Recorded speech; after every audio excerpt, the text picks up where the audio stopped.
On va commencer. Donc, on va faire la halachot. Le but, c'est toujours d'être dans une compréhension de la tfila.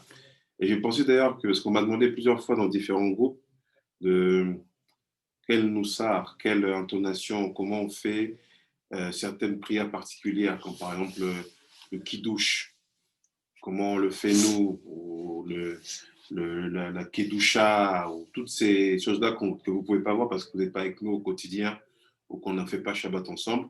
Donc, ce que je vais faire, je vais commencer à envoyer des petites vidéos de la manière dont on a à faire le kiddush, ou comment on fait la kedusha, ou comment on fait la répétition de l'amida, ou comment on fait le kaddish, toutes ces petites vidéos-là, pour que vous ayez une idée de comment c'est fait le pisot, et un peu avec certains nagim, on va dire égyptiens, on va dire ça comme ça. Donc, Halacha Aleph. Rabbi Iri, tu veux commencer?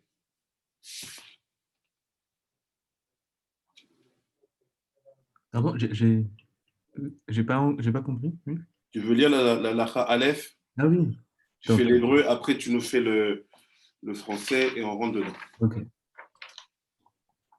Alors, mitzvah al ha'adama lehiot me'asara rishonim beveit ha'knesset ve'ikar ha'mitzvah שישאר שם להתפלל שם, ולא כאותם שיהיו מעשרה ראשונים בבית הכנסת, ואחר כך הולכים להתפלל בבית הכנסת אחרת, ששם אינם מעשרה וראשונים, וכנזכר בשאר כוונות לרבנו ז"ל, oui, וכשם שמצוות לחיות מעשרה ראשונים בשחרית, כן מצווה גם כן במנחה ומעריב, וכל המקדים יותר הוא קרוב אל הקדושה יותר, ושכרו יותר, וכשם שמצווה לחיות מעשרה ראשונים, כך מצוות להתעכב עד שלא יישארו עשרה בבית הכנסת. ומכל שכן שצריך להיזהר שלא יצר ראשון לעשרה האחרונים, שהראשון לעשרה האחרונים כשיצא מבית הכנסת הוא העיקר הגורם סילוק אור השכינה מבית הכנסת, ועיין אליהו רבה סימן צדק ג' אות א', וחסד לאלפים שם ועוד אחרונים. Maintenant en français. C'est une mitzvah d'arriver à la synagogue parmi les 10 premiers. Il convient d'y rester pour faire la prière et ne pas aller ailleurs, où l'on ne serait plus parmi les 10 premiers. Il en est de même pour la prière de l'après-midi et du soir. Plus on arrive tôt... On fait une pause. Donc, oui. C'est une mitzvah. Les gens pensent que c'est une option. Ça veut dire que j'arrive à la prière quand je veux. Nous, ce qu'on dit souvent, c'est que dès qu'une mitzvah se présente à nous, on ne doit pas la rater. On ne doit pas dédaigner. Une mitzvah, elle vient, tu la saisis. Donc, on te dit la tefila, elle est à 7h, 6h30, 5h30, 4h30, peu importe dans quel milieu tu pries. Tu sais que ta mitzvah à toi, positive, c'est d'arriver parmi les 10 premiers. Donc, quand tu arrives parmi les 10 premiers, pourquoi il insiste tant? Là, il ne le dit pas dans ce moment-là. Parce que arriver parmi les 10 premiers, tu fais partie des 10 sphirotes. Il n'y a que 10 sphirotes. Donc, quand la prière elle commence, le but c'est d'arriver à Assia, après on fait Tira, après Bria, après Atilus. Donc, le monde de la Tfila est composé de 10 forces. Les 10 premiers à arriver à la Tfila, et chacun va prendre une sphira sur lui.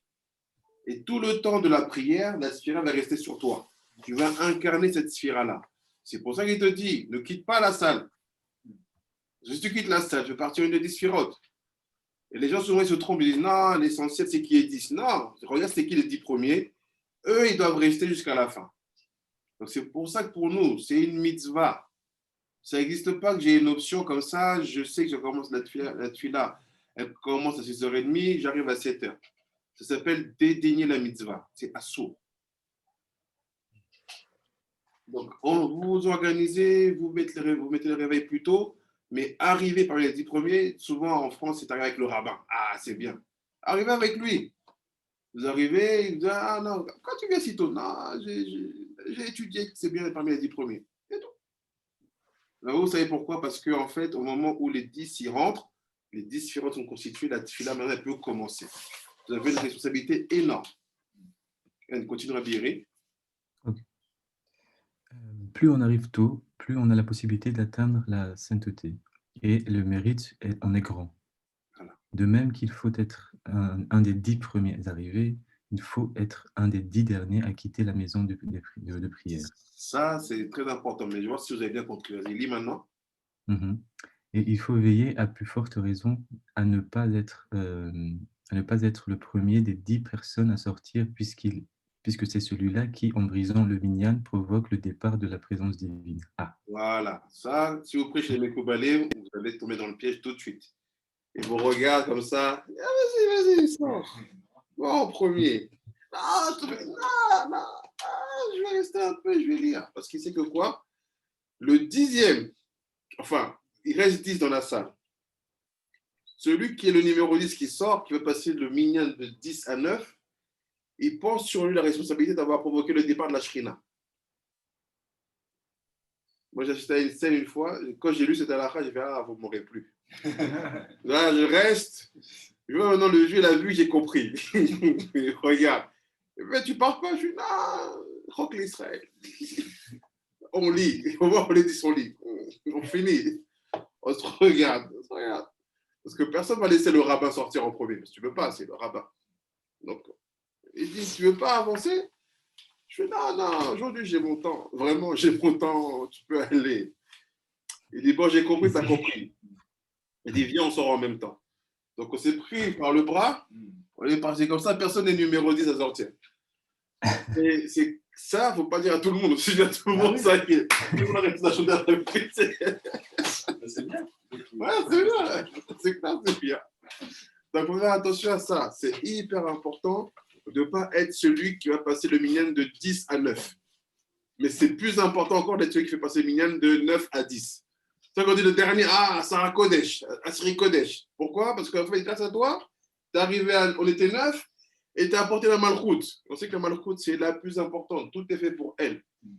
Donc, c'est pour ça être Assyrie, c'est bien. Keter, c'est bien. Tout est bien. Mais ne faites pas celui qui fait passer le minyan de 10 à 9. C'est hyper important. C'est à la chôte de Ben Ishraï. Question? On continue. Ah.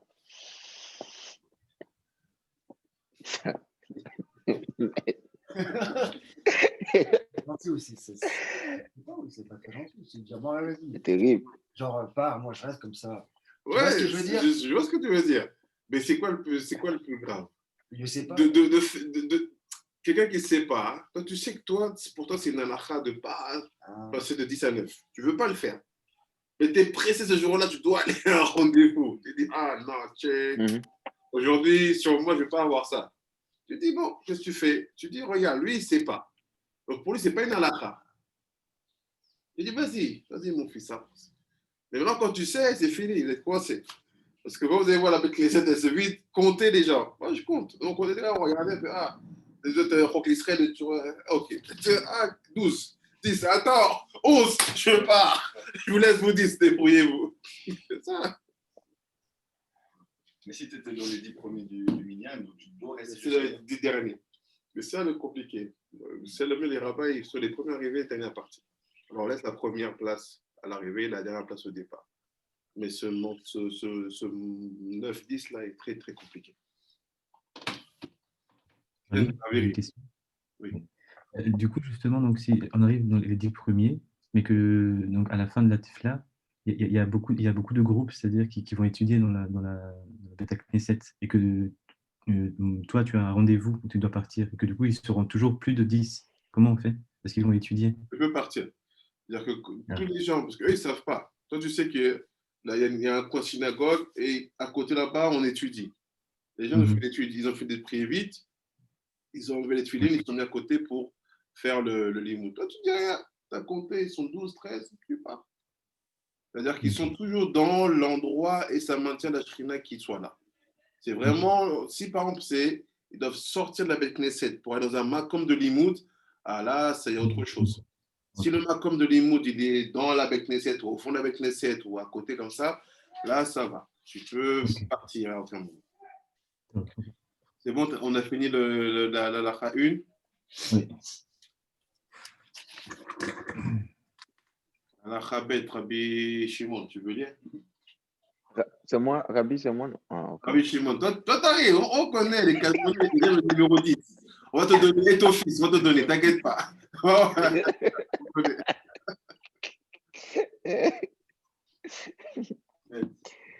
מצווה לחוץ, כשעולה לבית הכנסת, וכן יכול דבר מצווה. אך יעשה ויאכל, שלא יליבו אחוי עליו, אלא ילך כאיש מהיר, במלאכתו. ויאמרו רבותינו, זיכרונו לברכה, ויקרא, על פסוק בקדוש שיר השירים, מלך אסור ברתים, אסור ברתים. שהרינה קשורה עם ישראל בגלות, לשכינה קשורה עם ישראל בגלות, בשביל שתי ריצות שרץ אברהם אבינו עליו השלום בשביל מצווה, דכתיב וימהר אברהם האוהלה אל שרה, בראשית י"ח ואל הבקר רץ אברהם.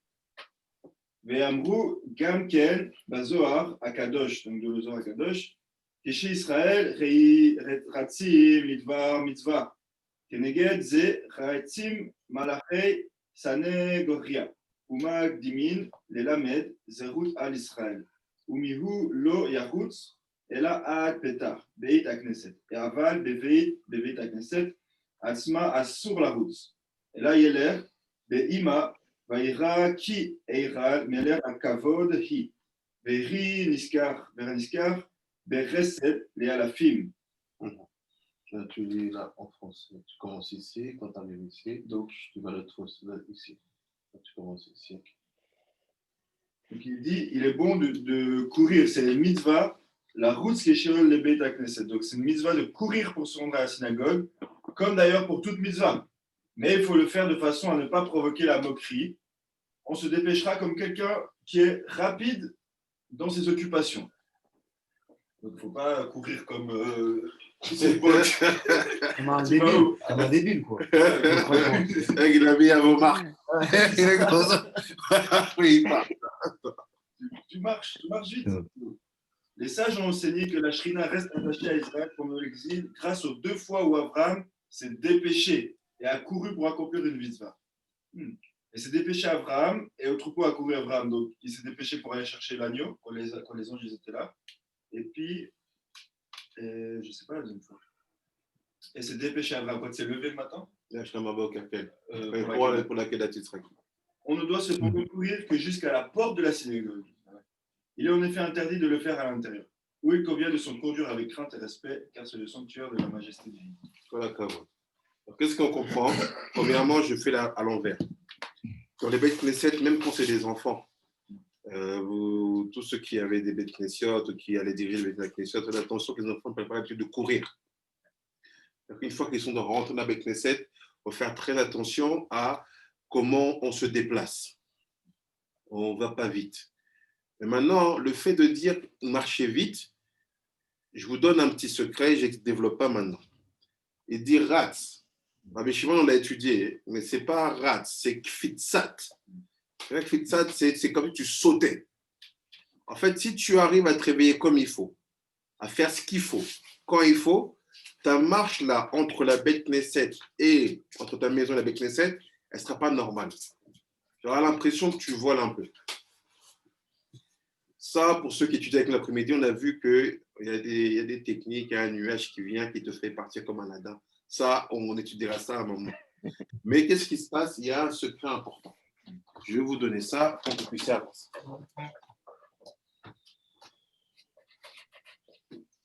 C'est qu'il y a des choses à dire au moment où vous quittez votre maison et il y a des choses à dire au moment où vous rentrez dans la Beit Knesset.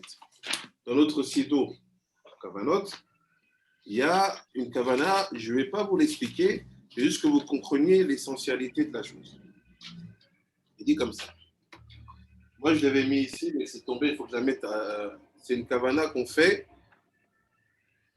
Je vais vous l'expliquer. On voit la photo là-bas.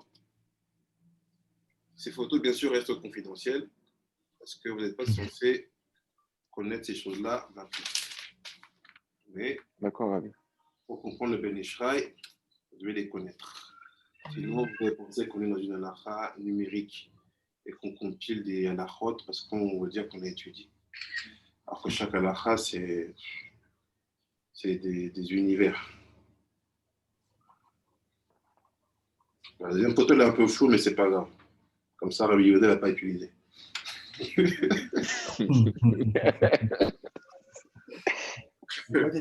Quand ça n'a pas utilisé les cavanotes, je connais. Dès que c'est trop clair, il commence à dire j'ai vu des. Regardez c'est quoi la kavana. D'abord, il y a une kavana de la mezouza. Première photo. Voilà la mezouza, il y a marqué Betseto, Pétar. Ah, vous n'avez pas, vous pouvez écouter. Il dit Betseto, mi Pétar, Beto. Quand tu quittes, pas la porte, quand tu quittes vraiment l'endroit où la maison est posée, sur l'arcade de la porte, quand tu quittes, Betseto, mi Pétar, Beto, Istakel, Bemezouza. Regarde la mezouza. Ve'i soda malchut. Il dit c'est la malchut. La mezouza que tu vois sur ta porte, là, c'est la malchut. Nukva deza, elle écrit Ima. Elle s'appelle Ama, pas Ima, Ama. Chez Mispar, Milouy, Ab, comme ça. Im, Sem, Shaddai. Donc il dit quoi? C'est quoi la mezouza? Donc tu quittes chez toi. Tu regardes la mezouza. Il faut l'embrasser. Elle est comme ça, la mezouza. Elle tient droit sur la porte. Quand je dis elle tient droit, c'est. Nous, on évite de la mettre penchée. On ne met pas penchée. Parce qu'ils font selon. Parce qu'en fait, il y a une marloquette entre Rachir et Benoutam. Rachir dit que la maison doit être comme ça. Benoutam dit qu'elle doit être comme ça. Donc, pour ne pas faire gagner le petit-fils sur le grand-père, elle doit être comme ça. Nous, on met tout droit. Et c'est la mezouza de ton appartement ou la mezouza de ton immeuble? Ton appartement. De ton appartement. Oui. Oui, Rabbi Yehuda. Rabbi, s'il te plaît, quand j'ai installé la mezouza ici, il y a de cela, ça fait 2 ans par là, ici à la maison, je l'ai plutôt mis selon le minac, je l'ai mis penché un peu. Mets-la à droite. Je sais pas. Donc, je l'enlève et puis je la fixe. Tu prends ta porte comme ça. Ça, c'est la porte, l'entrée, on va dire. Tu mesures ici à ici. Admettons, ça fait 2 mètres. Admettons. Tu divises 2 mètres par 3. Ce qui fera à peu près.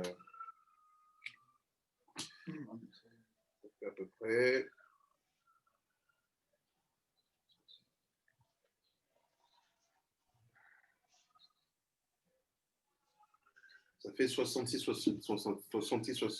mètres 60. OK? Qu'est-ce que tu fais? Tu prends 1 mètre et tu mesures depuis le haut Jusqu'ici, 66 mètres. 60, admettons, c'est ça. Et ta mezouza, le bas de ta mezouza, elle va reposer ici. Bon, Rabbi, je n'ai pas bien compris l'explication selon la hauteur. C'est comme ça. Je fais comment? Tu as ta porte d'entrée. OK? Mhm. On regarde juste le cadre de la porte. Là où tu vas. Oui, Voilà. Tu mesures le cadre de la porte depuis sa hauteur jusqu'au plus bas. Ça peut faire 2 d'accord, mètres, Rabbi. 1,90 m Oui, oui, la porte. 1,90 m. Voilà. Tu prends 1,90 m, donc 190, tu divises par 3 pour que tu D'accord. aies 3 parties de la porte. Maintenant, ça te fera 1, 2, 3 parties. La mezouza, le bas de la mezouza, elle est toujours au niveau le niveau inférieur du tiers supérieur. C'est-à-dire quoi? C'est-à-dire en bas de la première partie. Voilà. Ça, c'est la première partie, c'est le tiers supérieur. Maintenant, le bas de ta mezouza, elle tient là où tu as mesuré 66 cm, 60 si tu as 2 mètres de distance ici. Comme ça, et tu mets droit. Il ne faut pas mettre penché. Parce que pourquoi? Parce qu'on sait que la mezouza, à cette hauteur-là, elle est placée au niveau du lèvre des shedim. Donc un shed, quand il passe, la mezouza est au niveau de son cœur, des démons, et il ne rentre pas. Si tu la mets trop haut, il passe en dessous. C'est pour ça qu'on mesure 3 fois. Et même quand tu as un balcon, tu considères que tu viens de l'extérieur de ton balcon vers l'intérieur. La mezouza, tu la mets à droite. Pas comme certains ils font, ils considèrent que le balcon, c'est comme si je sortais, ils mettent la mezouza à droite en sortant. Non. Tu as un balcon, tu sors dehors. Tu te tournes pour rentrer dans ta maison, tu mets ta mezouza à droite et tu mesures pareil. Bon, Ravi, une autre question. Oui. La mezouza, elle se met en entrant ou en sortant, plus que comme la porte centrale, elle est là-bas. Donc, j'ai fixé la mezouza à droite, c'est-à-dire à mon entrée depuis l'extérieur, depuis le portail. J'ai mis à droite. Maintenant, je veux comprendre, on la met comment? C'est en sortant de la maison ou bien c'est en entrant? C'est quelle droite?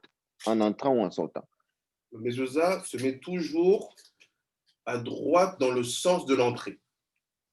OK. Donc, quand tu fais le mezouza de ta chambre, ta poignée elle est là, mais là, c'est là la droite. Là la droite. Maintenant, quand tu es dans un balcon ou tu es dans un jardin, tu vas rentrer vers chez toi. Donc, à ce moment-là, la mezouza, tu la mets aussi à droite. Pourquoi je te dis ça? Parce que les gens, ils font souvent l'inverse. Ils considèrent que quand ils sont dans leur appartement, c'est ça la direction de la sortie, de l'entrée. Non. L'entrée, c'est du balcon vers chez toi. Donc, tu te mets dans le balcon et tu dis, je vais rentrer maintenant. Donc, je mets la mezouza à droite. OK. Il faut la mettre à une hauteur précise. Et pourquoi je vous dis ça? Parce que sinon, ça ne marchera pas au niveau de la kavana que j'explique ici. Je vous explique quoi? Il dit, je reprends, à la chavette, il dit la mezouza, elle s'appelle Ama ou Ima. On va dire Ama. Ama, c'est combien?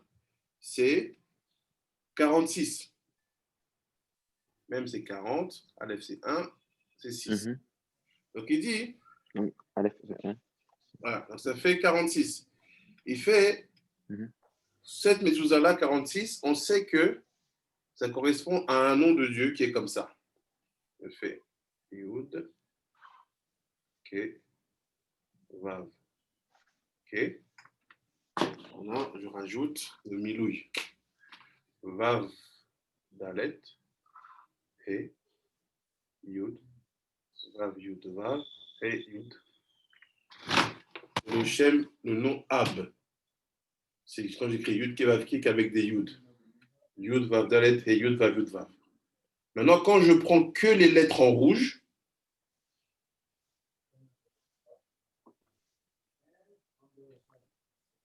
ça fait 46.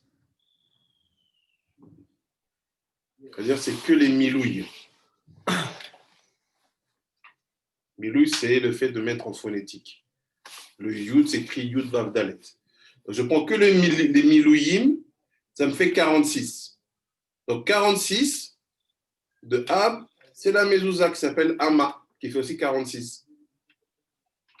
Donc c'est quoi le nom codé de la mezouza? C'est ça.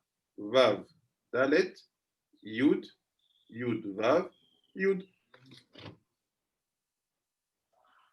Vous avez suivi? Rabbi, tu peux filmer parce que c'est flou.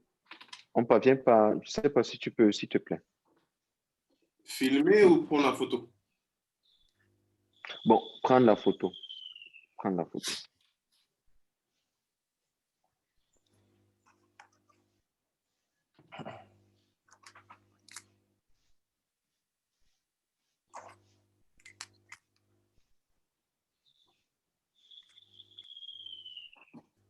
Vous avez vu? Donc il dit. Oui, là, c'est bon, Rabbi. Il reprend. Donc il dit la mezouza elle-même, c'est en fait le milouï du nom Ab. Ça, on n'a pas comme ça à ce que c'est juste pour que vous compreniez. Que je ne squeeze pas ce qui est écrit. Et fait ce nom-là, il faut l'accrocher au Shem Shaddai. On le voit, Shaddai, c'est écrit sur la mezouza, donc c'est évident. Ça, quand vous mettez la mezouza, il ne faut pas mettre des boîtiers qui sont en dur, des boîtiers transparents. Parce qu'en général, sur une mezouza, comme il y a ici, Ouais. vous voyez, il y a toujours le nom Shaddai qui est apparent. Donc, quand vous mettez votre mezouza, faites en sorte que ce nom-là, il soit face à vous quand vous allez l'embrasser. Pas que ça soit caché. Des fois, quand on le roule, les gens ils se trompent en le roulant trop, le nom il est caché. Il faut toujours qu'il soit apparent et mettez des boîtiers transparents. À ce moment-là, ça veut dire quoi? Tu peux faire la kavana, le nom 46 s'appelle Mou, Vav Dalet, Yud Yud, Vav Yud, et je le connecte avec Shaddai, qui est écrit sur la maison elle-même. Qu'est-ce qu'il dit? Il fait donc tu le connectes avec Shem Shaddai. Après, quand tu fais ça, tu embrasses la mezouza. Donc, les gens embrassent la mezouza, mais ils ne savent pas ce qu'il faut faire. Ils arrivent et font ok, c'est déjà bien. Je ne dis pas que ce n'est pas bien. Mais pourquoi nos sages ont enseigné qu'il faille embrasser la mezouza à son départ et à son entrée? L'embrasser, c'est avoir une intention. C'est quoi l'intention que tu dois avoir en l'embrassant? Tu dois connecter deux choses. La mezouza, elle s'appelle Amma. Il faut embrasser la Amma. C'est quoi la Amma? C'est Aleph Mem He 46. Sur 46, c'est le milou du nom Ab. Quelle lettre en rouge? Donc je pense quoi? 46, je pense quoi? Vav, Dalet, Yud, Yud, Vav, Yud. Et je connecte ça avec Shaddai et j'embrasse. Quand vous faites ça, ça vous protège tout le chemin où vous allez aller avec Knesset. Vous n'allez pas être dérangé, vous n'allez pas avoir de problème. Et votre pas va être rapide. Quelque chose va se passer, vous le verrez vous-même. Vous êtes amené vite. Incroyable. Encore ce matin, je me disais, mais je ne comprends pas, on dirait, j'avance, je cours. Maintenant, tu me dis ça, c'est. Après, il dit, Ubelarto be Beta Knesset. Maintenant, quand tu vas au Beta Knesset, et je dis, il fait Yivsa Psia Gassout. Il fait, tu vas marcher vite. Psia, c'est des pas. Marche vite. Il pense maintenant que tes deux jambes, ils sont Netzar et Od. Il ne dit pas pourquoi. Il dit ensuite, pendant que tu marches, pense aux premières lettres de ce pasouk. Je vais à la maison de Dieu avec sentiment, avec de l'émotion. Donc tu prends, maintenant regardez la première photo que j'ai envoyée, tu vois, Bevet Elohim, donc on a le Bet en rouge, Elohim, Aleph en rouge, Neler avec Nun en rouge, Baregesh, Nun en rouge. Et si maintenant tu prends toutes les lettres en rouge, j'ai Nun, Bet, Aleph. Il dit quoi? Il dit, rachetez votre Gematria, Ben, Gimel Mochin, Aniskar, El,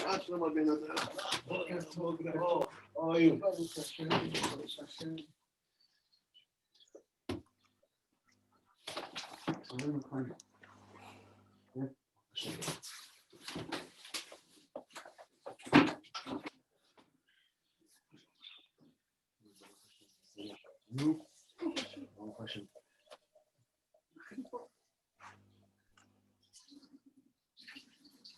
donc il dit, on va se focaliser sur les deux premiers rachis Tevot. Bet, Bevet, Neler. Donc à la maison, je vais. Ça fait quoi? Ça fait Ban, ça fait 52. C'est le nom que vous voyez juste en dessous. Yud, Vav Dalet, He, Vav, He. Il dit, ça, c'est ce que tu vas envoyer. C'est une forme de mochin. Je n'explique pas parce que ce n'est pas le but. On dit Raven, Lechem, Avgitat, et Aole, Begematria, Beregesh. Maintenant, le mot Regesh, Beregesh, Regesh, c'est le nom Avgitat. Avgitat, c'est Anna, Bekoa, Gilad, Dimkrat, Tatit, Roi. Donc là, qu'est-ce qui se passe? Tu connectes le Bet Nun, qui font en fait le nom Ban, plus Avgitat, Aleph, Bet, Gimel, Yud, Taf. Ça dit, ça c'est pendant que tu marches. Donc il dit, tu penses bien que tes deux jambes, ils sont deux sphirotes, ça va aller vite. Après il dit, Ubegiach le pétard Beta Knesset. Maintenant, quand tu arrives à la porte de Beta Knesset, il t'akev mehat. Rentre pas trop vite, arrête-toi un petit peu. Toi pas, je rentre comme une fusée. Arrête-toi un petit peu. Veinachek et ta mezouza. Embrasse la mezouza. Donc, encore une fois, pour l'embrasser, qu'est-ce que je fais? Je pense Mou Shaddai. Je pense Mou Shaddai. Et après, Kodem chez Kanes, et avant de rentrer, Isha'a, Vishtachave, Me'at, Acharka, Yit'ol, Reshuut, Me'avot, Me'ota. Il fait, attends encore un peu avant de rentrer quand tu as embrassé la mezouza, mais ne rentre pas sans avoir le soutien des pères. C'est qui les pères? Avraham, Isaac et Yaakov. Comment tu fais? Tu dis trois psukim. Premier psukim, tu dis Ve'ani berof chasdecha. Ça, c'est pour Avraham. Avo bevetecha. Je viens à ta maison. Alors tu dis Ishtachave el echal koshecha. Pour me prosterner devant ton echal kadosh. Ça, c'est Yitzhak. Beiretecha. Pour la crainte. Après, tu dis Veira vayomer manora makomazé. Et il a eu peur, il a dit que moi, elle est effrayante. Ce makom-là, Yaakov. Ça, c'est notre quotidien. Il n'y a pas un mouvement, une situation qu'on fait sans que ça ait été pensé, réfléchi par les sages. Embrasser la mezouza, c'est Mou Shaddai.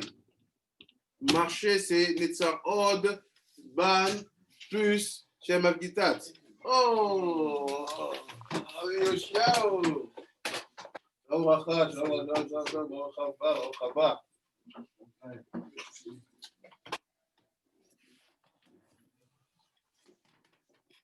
Donc il dit, tu penses à ces ces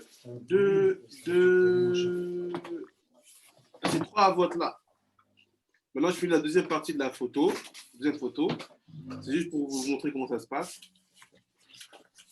Une fois maintenant vous êtes rentré dans la Beth Knesset, là, il y a des cavanotes à avoir. Vous dépensez à différentes choses. Sachez que quand vous avez le nom Ban là, Yud Vav, Dalet, He, Vava, Vehe, 10 fois, ça fait Knesset. Donc, Beth Knesset, c'est un endroit où il faut avoir de la crainte. Donc, vous voyez ça là? Ça là, c'est 10. En fait, chacun d'entre vous qui vient à une Beth Knesset, en ayant pensé ce qu'il faut, il ramène un nom Ban. C'est ça les 10 premiers qui viennent. Et c'est ça qui fait la Beth Knesset. Donc, qu'est-ce qui fait la Beth Knesset? Ce n'est pas le Makom, c'est les gens qui rentrent pour prier. Parce que chacun, il aura construit ce nom-là en marchant vite pour aller là-bas. Donc, vous voyez, là, l'alphabet paraît simple, hein, mais appliqué. J'ai une question, Rabbi. Oui, Rabbi. Du coup, Alors, c'est une discussion que j'avais, mais en fait, du coup, un guéri, mais quelqu'un en cours de conversion, il compte dans le minyan ou pas? Quoi?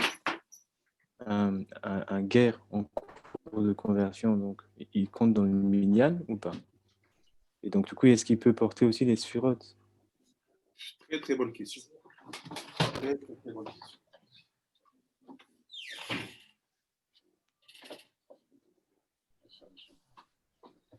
Non, la question, elle est comme ça.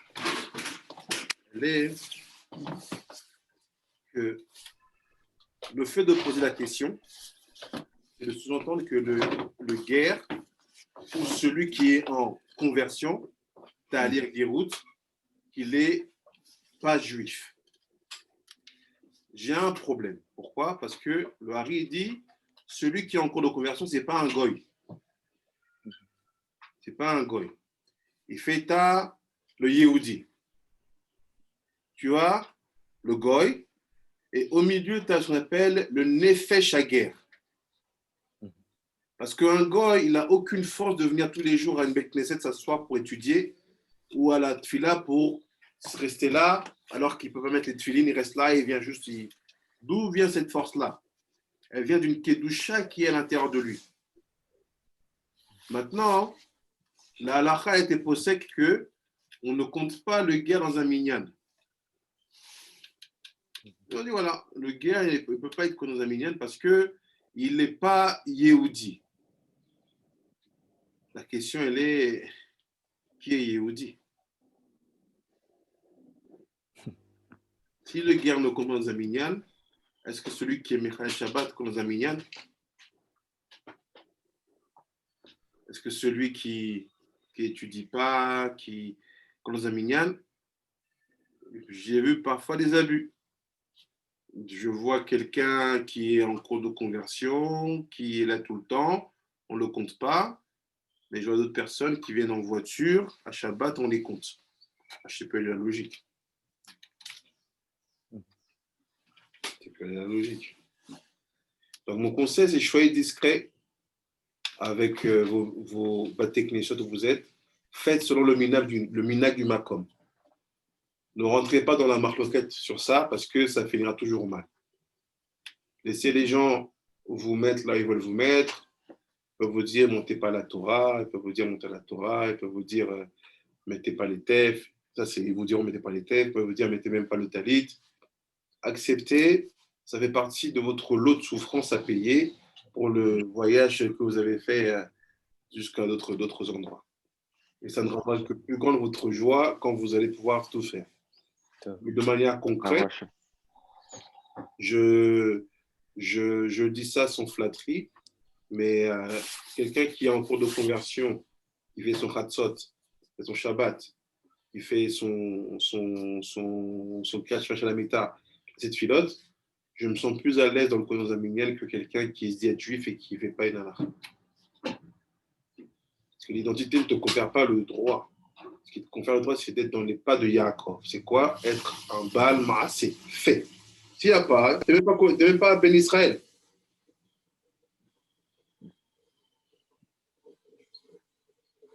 Mais ça, c'est une question très dure et ma position sur ce que j'ai vu, entendu et étudié, surtout avec les Mekoubalim, ils ont un comportement totalement différent avec les guérim. Même ceux qui sont en cours de conversion. Des fois, ils laissent faire des choses que d'autres ne laissent pas faire. Et ça, c'est parce qu'ils étudient ça, tu vois. Laisse-le monter, laisse-le faire. Ils ne permettent pas les téfilines, mais des fois, tu vois que Milan, il commence, mais il dit, parce qu'il est connu, non, je ne suis pas encore converti. Rav, il regarde, il fait, mais ils ont allé David. Je vois, ok.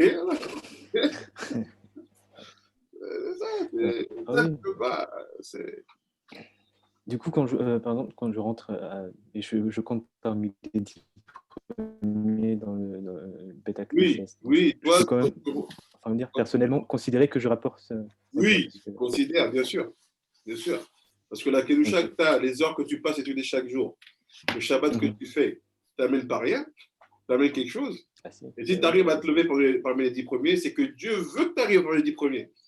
Il n'y a aucune volonté de notre part qui impose, non? On espère et Dieu, d'un coup, il te donne la possibilité de te lever, d'arriver le premier. S'il a permis que ça se passe, c'est que tu apportes quelque chose. Après, s'ils veulent attendre 4, 10 minutes, 20 minutes, qu'un vrai juif arrive, c'est leur problème. Mais toi, tu sais que tu as apporté ce que tu avais apporté, tu as fait ta kavana et tu manges ton pain noir avec sourire. Ah oui, ouais. J'ai posé la question parce que ça m'est arrivé justement, mais bon, c'est pas. Ouais, mais les gens, ouais, ils ont entendu un 11e. Voilà, c'est ça. Regarde, il sourit, tu dis Shalom à l'Israël, il n'y a pas de problème. Je comprends que ce que moi je comprends, c'est pas ce que vous comprenez, mais je respecte le minag du Macan. Sache que tu dis, après, tu peux utiliser ça à ton avantage. Parce que toi, on ne t'a pas compté, tu étais là. Tu dis, vous savez quoi, moi je vais sortir le 10e. Je vais vous faire passer de 10 à 9. On va voir ce qui va se passer. Ah, ok, je vois. Rabbi, j'ai une question aussi. Voilà, Rabbi, je demandais, est-ce que donc, puisque quand le guillot se termine, quand la conversion se termine, elle se solde par un mikvé, je demandais, est-ce que c'est autorisé que quelqu'un qui n'est pas converti, qui puisse aller au mikvé? Pourquoi? Parce que ici bon, c'est l'Afrique, tu vois, donc ça devient une habitude peut-être pour moi depuis longtemps aujourd'hui d'aller au mikvé chaque jeudi peut-être ou chaque vendredi matin après le coup. J'avais l'habitude de le faire. Est-ce que c'est autorisé pour quelqu'un qui est... La Mishnah dit qu'un goy qui se trouve dans un mikvé, il n'y a pas de problème. Donc toi, tu n'es pas un goy, donc il n'y a aucun souci. Tu peux y aller. Ok, d'accord. Même ici, au mikvé dans la ville.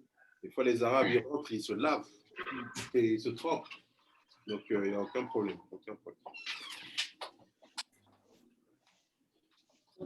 Voilà, Ravi, concernant la mezouza, on a parlé, il est là, il m'entend.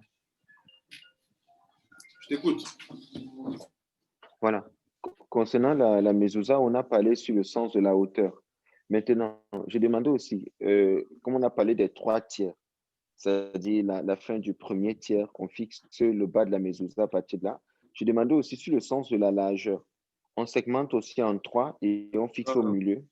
Non, que la hauteur.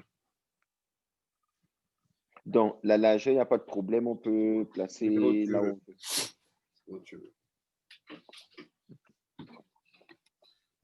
Halakha Gimel, Rabbi Yehuda.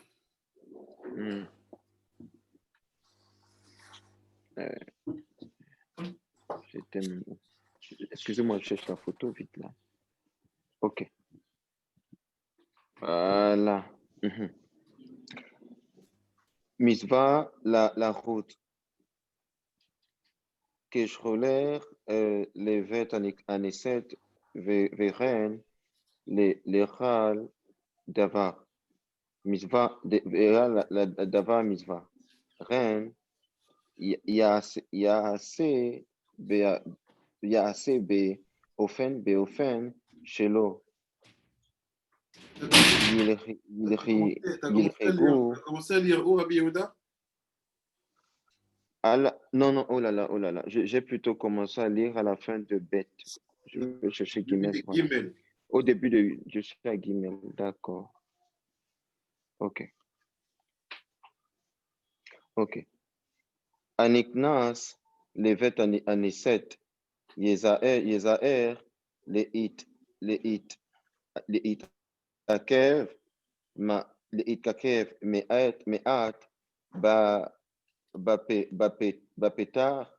Bapetar, Kodem, chez Yekanes, ou les Harot, Atmo, Yere, Veraret, ou Misdaza, Likanes. Pardon, Rabbi? Misdazea. Misdazea, להיכנס, מזעדע להיכנס בעירל מלכו של עולם,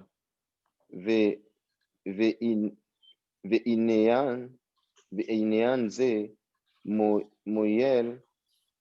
מועיל מאוד על אל השלמות של האדם ואל ההשגה וזה סוד הפסוק וסוד הפסוק ומקדשי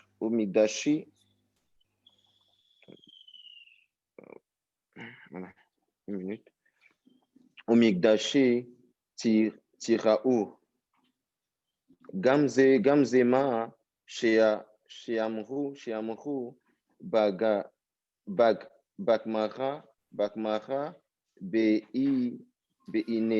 בעניין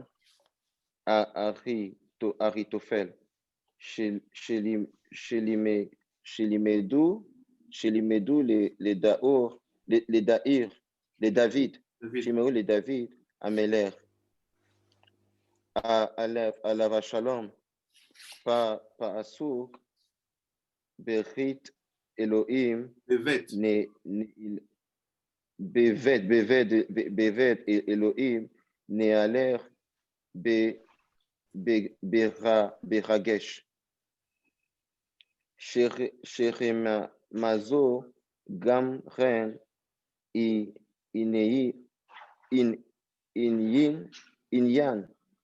עניין ברגש שיתרגש האדם ואיז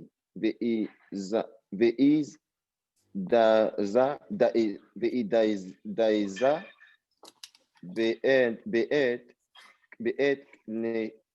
בעת כניסתו בבית אלוהים שהוא בית הכנסת על כן לשון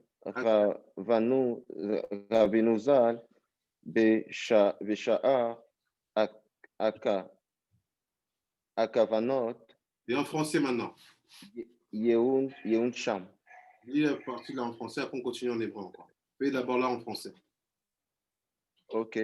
Il faut attendre un peu avant de franchir le seuil de la maison de prière afin d'être pénétré de la crainte et le respect avant d'entrer dans le sanctuaire du roi de l'univers. Cette façon d'agir est très importante pour atteindre la perfection et la connaissance. Et c'est ce qui est écrit, mon sanctuaire, vous le craindrez. Lévitique 19:30.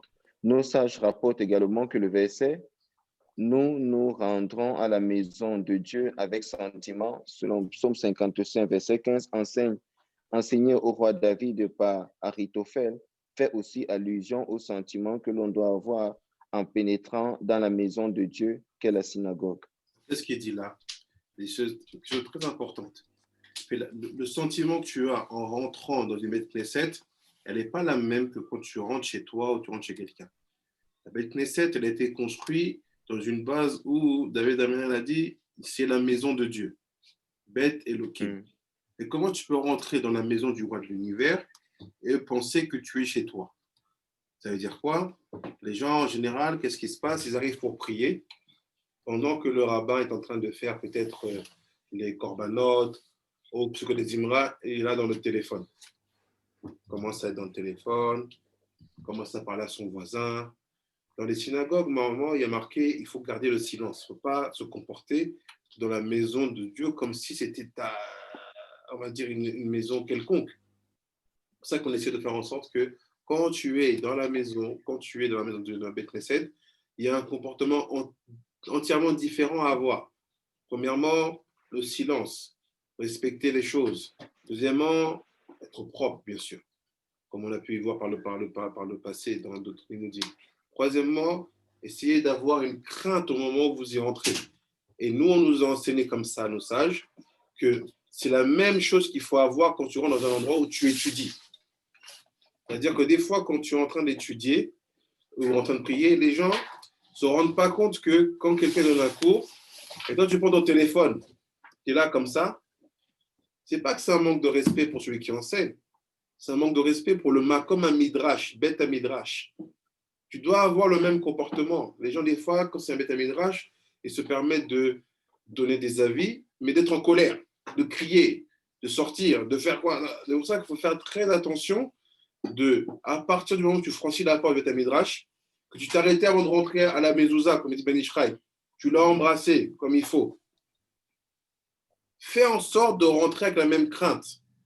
Ou encore, quand tu rentres dans cette bête Knesset, la midrash, bon, tu t'es servi un café pour boire, pas de problème. Tu peux boire pendant la tfila, c'est moutard. Mais après, les gens, ils laissent des trucs comme ça, ils partent. C'est la maison de Dieu. Tu rentres, tu dois faire attention à la propreté de cet endroit-là. C'est pas ta maison. Ça s'appelle Beth Amidrash, Beth Elohim. Donc, enseignez à vos élèves, enseignez à vos chavotons, enseignez à vos amis que le comportement dans un Beth Knesset, dans un Beth Midrash, c'est pas comme chez toi. Il faut faire attention à ce que tu fais, ce que tu dis, comment tu te comportes dedans. Et d'où ça vient? Ça vient d'un pasouk que le pire ennemi de David lui a enseigné. Et la Gemara dit que parce qu'il lui a enseigné un pasouk, il a appelé mon maître. Il lui a dit, sache que quand tu vas à la Beth Knesset, tu dois aller avec des regesh, et aussi avec ira, avec crainte. Donc c'est pour ça que, en général, vous verrez, Beth Knesset, toujours tu prends une femme de ménage. Elle vient, elle nettoie. Vraiment, il ne faut pas faire, ah, c'est comme à la maison, je mets un petit coup de Swiffer là. Non, il faut nettoyer. Il faut que ça soit quelque chose qui soit bien, propre, kadosh. Ton comportement, il doit être bien. C'est ce qu'il dit ici de Ben Ishra. Il te dit, regarde, c'est pas tout de croire que tu as des 4 téphilines sur la tête, tu as des cavanotes. Non, le comportement de base dans ces deux endroits-là, elle est essentielle. Vas-y, continue.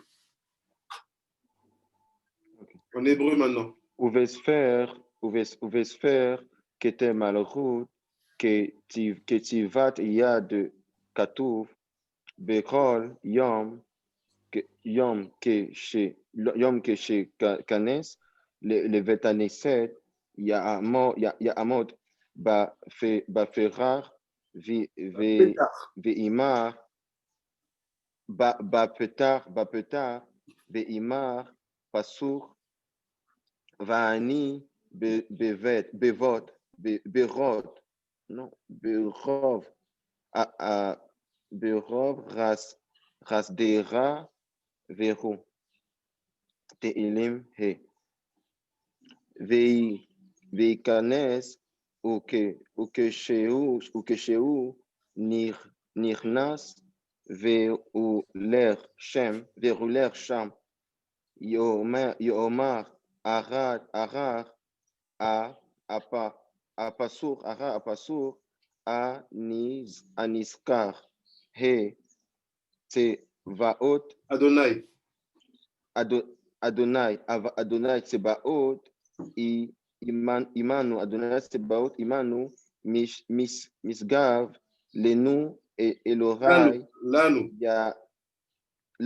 Lanu, Elorai, Yaakov, c'est là.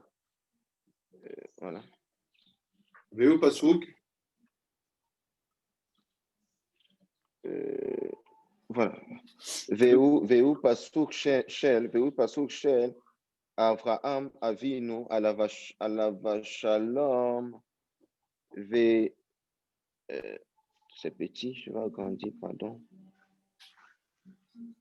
Alava Shalom, Ve'ara Rav, Pasuk, Adonai Tsebaot, Ashre Adam Botar, Asher Botar Bar, Veu Shem Itrak Avinu, Alava Shalom, Ve'arav Pasur Adonai Ushia a Meler Anarnu Anenu Beyom Karnu Korenu. Beyom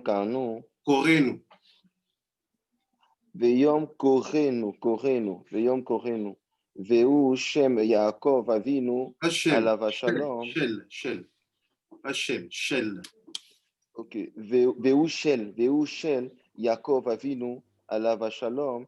Ve'im Efshar Le'am Ram Le'am Ram Kulam Be'amdo Do Pafetar. Ine ma tov ve'im lo efshar yomar sheloshar pesukim elu kesheu niknas ve'uler uverol lo yomar pasur va'ani bedov Berov. rasdera berov rasdera veyom tov vehen manirin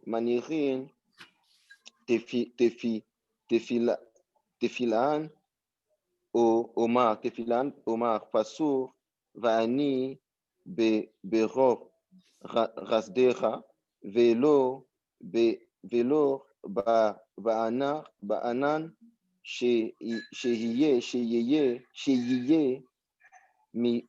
שיהיה מעוטף בציצית,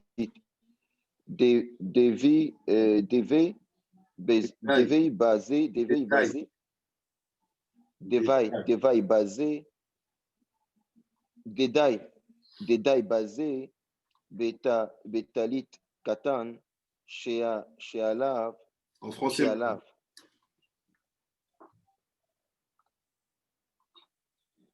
En français. Le Keter Malchut nous enseigne que chaque jour, en arrivant à la porte de la synagogue, on doit dire avant d'entrer Vani Berov Rasdera.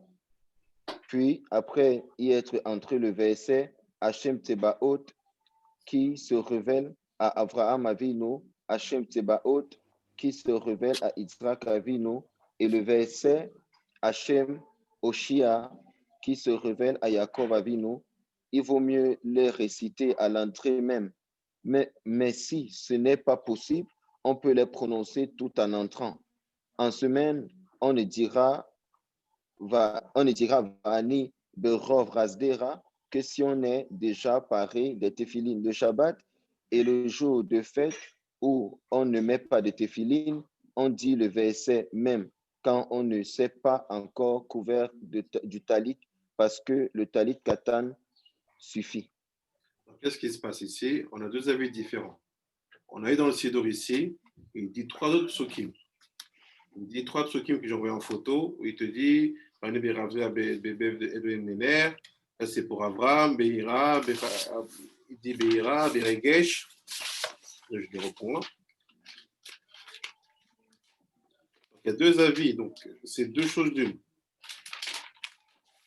Là, je ne vais pas dire ça comme ça, mais le minag, il n'est pas comme le Ben Ishraï. Ben Ishraï, il dit ça parce que c'est plus en rapport avec Bagdad. Mais Alpi, Kavanot Tahari, quand tu arrives devant quand tu quittes ta maison, quand tu es devant la mezouza, les trois psukim que tu dois dire, c'est celles qu'on a dites, celles qu'on a vues quand je vous ai envoyé les trois photos. Attendez que je me remette dessus. Voilà, la première, c'est tu dis Vani berochazecha avo vetecha. La seconde, c'est Ishtachave elecha kochecha beira. Troisième, c'est Vayira vayomer manora makom hazeh. Maintenant, si vous avez un jour un travauta, un élève qui a un autre minag, et que ce minag-là est comme le Ben Ishraï, c'est bon aussi. Il n'y a aucune différence. Sauf que nous, on dit les trois autres psukim parce qu'ils sont en rapport avec les kavanot qu'on veut faire derrière. Mais l'idée, elle est la même. C'est avant de rentrer dans un Bet Midrash, avant de rentrer dans le Knesset, il faut avoir ces trois paroles-là à l'entrée de la porte. Ça, vous verrez comme vous êtes dans les histoires de Mekoubalim, il ne rentre pas comme ça. Et il se met devant la porte, il met la main sur la mezouza, il pense, comme on a dit, Mou, Shaddai, il rentre dans la mezouza, après il fait comme ça, et il rentre. C'est ce qui permet en fait d'amener avec vous toute la doucha que vous avez collectée toute la nuit en faisant Khatsot, Kachon Shamita, vous avez marché maintenant, vous passez, vous partez vite. Pourquoi? Vous utilisez Mouchadai. Après, quand vous allez faire la prière avant la tfila, avant le limoud, il y a une cohérence parce que tu as amené quelque chose. Donc il dit la même chose, Ben Israël, il dit, tu ne rentres pas comme ça. Tu prends un peu de temps avant de rentrer pour faire comprendre à ton intériorité que là, il y a une frontière. Abidaï, tu peux dire la khadalet? J'ai envoyé dans la. Ah, c'est. Si tu as juste le numéro. Ravi David, tu peux lire? Bien sûr. Merci.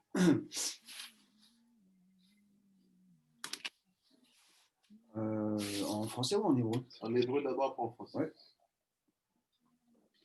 Alors, je sais qu'on est au 4, Hasdera, c'est ça? Et là, Dalet, Yikva.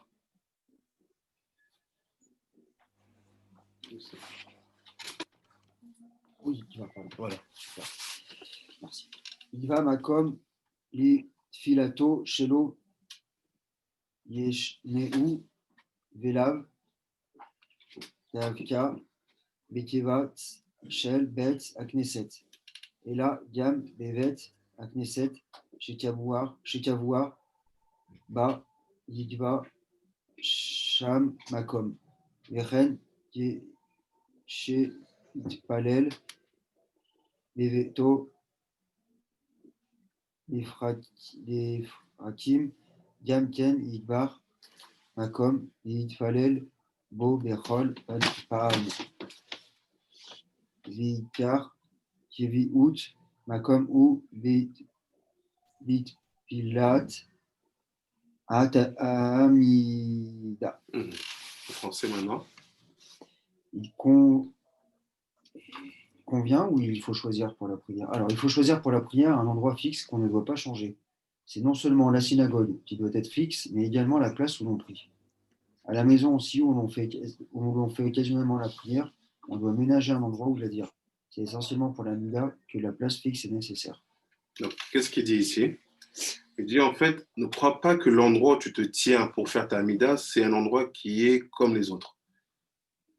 Avec tout le travail que tu as fait toute la nuit en étudiant, en priant, Hatzot, en partant de chez toi, en faisant la kavana comme il faut, en marchant comme un tzaddik jusqu'à avec Knesset, en entendant aussi le mot avant de rentrer, tu as avec toi une kedusha qui est, certains vont dire des malachim, des orot, c'est pas le moment pour le moment.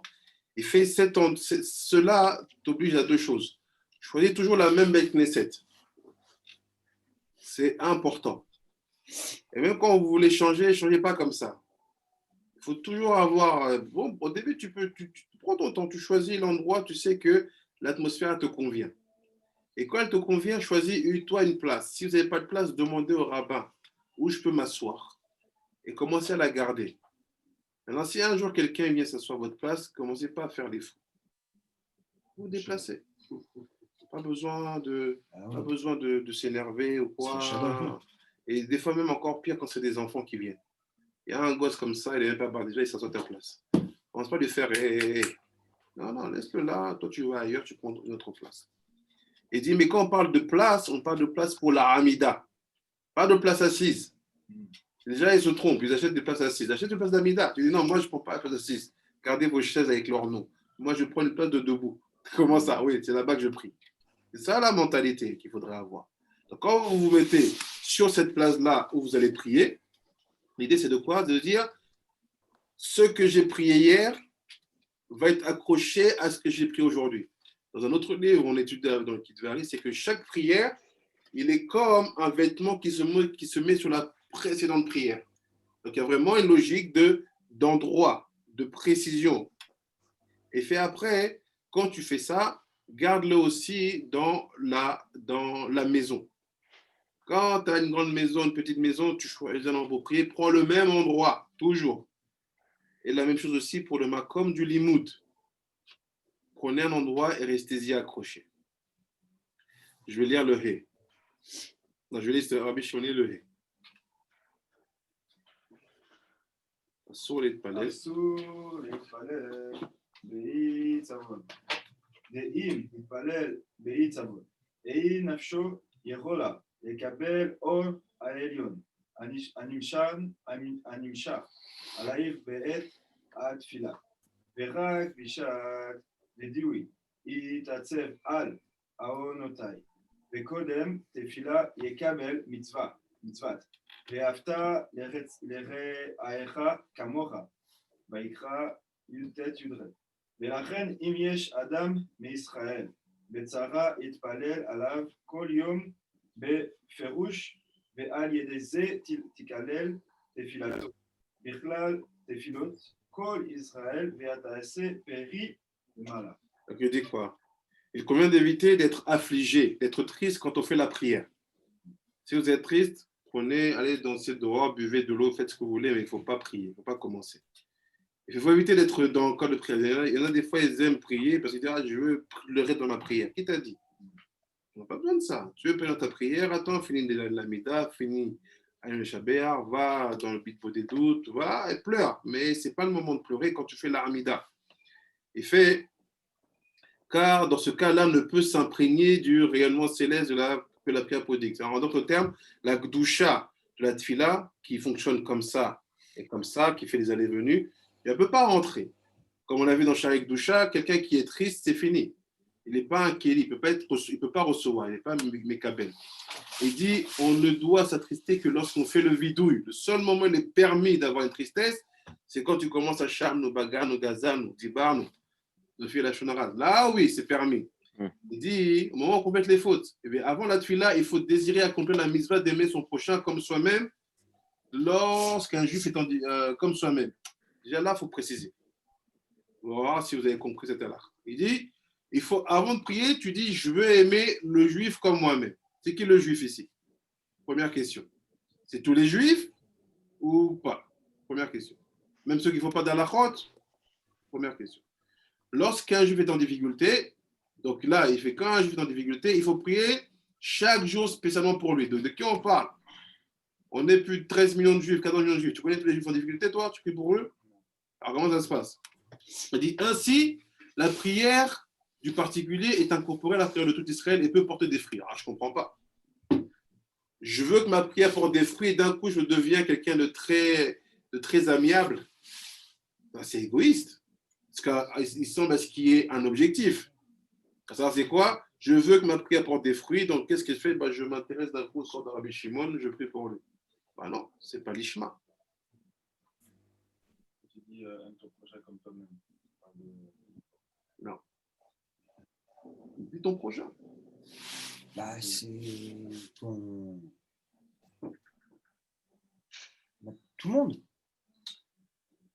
Ton prochain, c'est... La massorette que nous on a reçue, c'est dans ce cas de cette halakha-ci. On te dit avant de commencer à prier, aime ton prochain comme toi-même. C'est que ton prochain, c'est les autres juifs qui sont avec toi dans la salle. Ah, Pas plus. Fâcher contre quelqu'un et prier. Tu dois aimer tous ceux qui sont avec toi dans la salle. C'est eux tes prochains. Dans cette halakha-ci, ce n'est pas tous les 14 millions de juifs. Tu vas aimer tout le monde. Tu ne connais pas. Le temps que tu commences à te figurer chacun, n'arrive pas.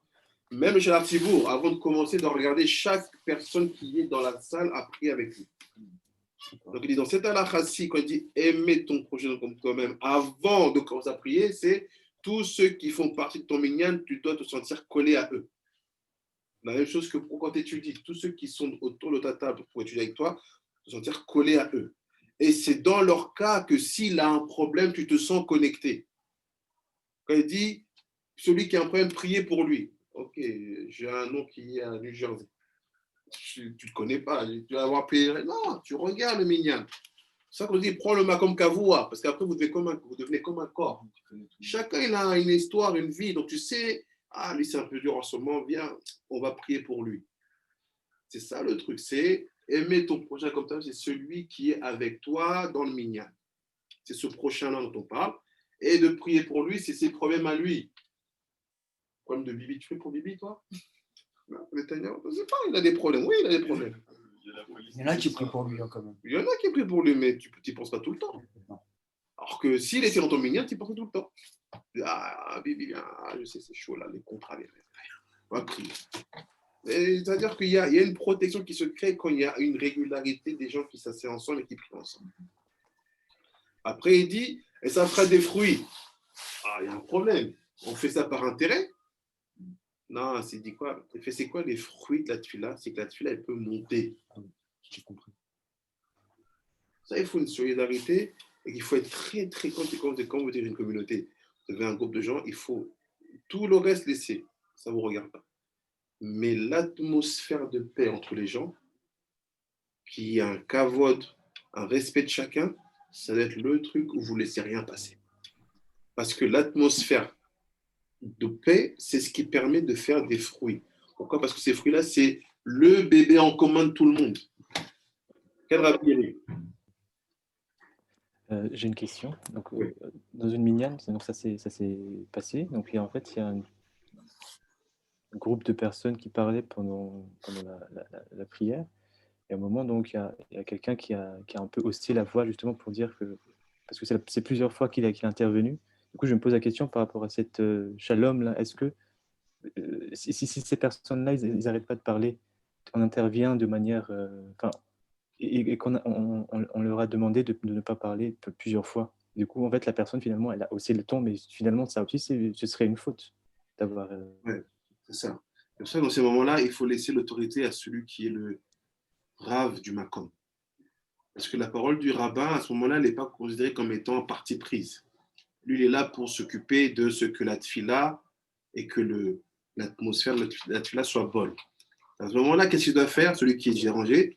Alors, le rabbin, est-ce que tu ne peux pas demander à ce que les gens se taisent? Le rabbin va lui, après, demander c'est comment parler à un tel, parce qu'il sait quel problème il a, celui-là, pourquoi d'un coup il veut parler. Bon, toi tu es là, tu veux ton Macom, mais tu n'as pas compris que lui, en fait, il n'est pas là. Il est dans les dettes d'huissier, il est dans la femme qui est partie, et il n'est pas là. Le rabbin, il sait ça. Le gars le voit, il dit, regarde, c'est quoi, tac, tac, tac, ça va aller. Donc c'est pour ça, des fois, surtout dans un minyan, quand il y a une doléance à faire qui peut être mal comprise ou mal prise par l'autre, il faut passer par la figure d'autorité du Macom. Il va dire, va lui dire, ok. Plutôt que de faire la Et justice. si la figure d'autorité n'intervient pas, justement, c'est qu'elle le sait, donc j'imagine qu'il y a un problème. Il faut lui demander. Si la figure d'autorité refuse d'intervenir, tu te tais, tu dis rien.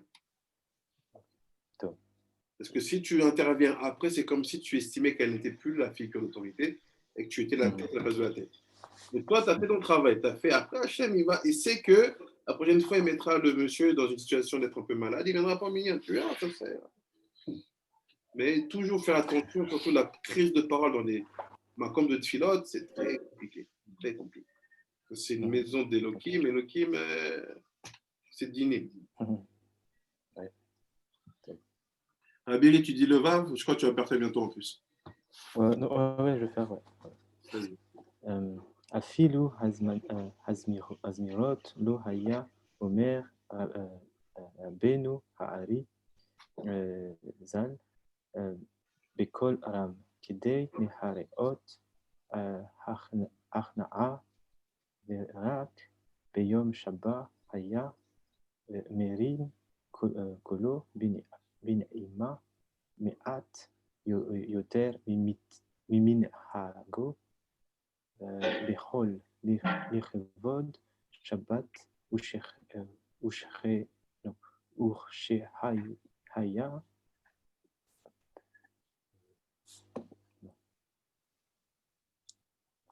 Kore, et Eze, Pasuk, Mitana,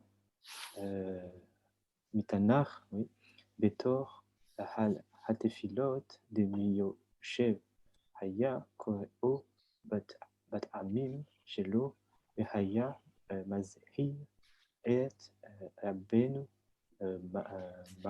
Ma, Chaim, Vital, Zal, Shelo, Yachnis, Ha'etzba, Tor, Oznav, Kodei, Kdei,